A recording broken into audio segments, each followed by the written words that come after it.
there's been more enforcement action from the SEC on alleged fraud cases. So in the instance of FTX, it is important that the regulators have the tools at their disposal and the courts are able to determine whether there has been investor fraud in these particular circumstances.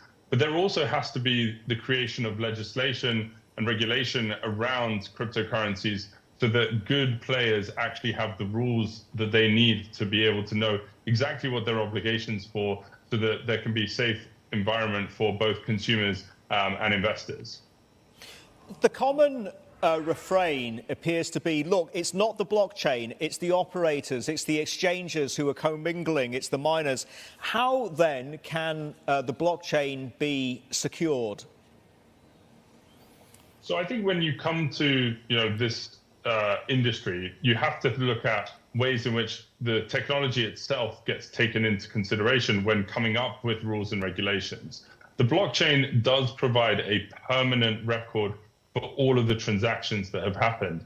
And when you look at the types of enforcement actions that are happening around FTX and more recently with the Terra case that came out last week, that is a good example where there will be blockchain evidence used to hold actors to account. And so when thinking about the regulation that actually oversees the industry, we need to make sure that we hold all the individual actors and operators accountable based on the transparency of the blockchain. But we also need to think about setting up rules and regulations that take into account the nature of this technology.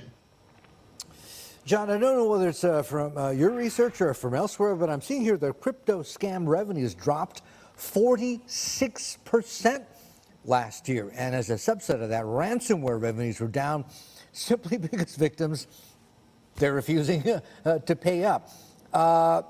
What happened last year? Was that just a one-off, or are there sort of structural reasons why scam revenues are not working as well as the criminals would want them to?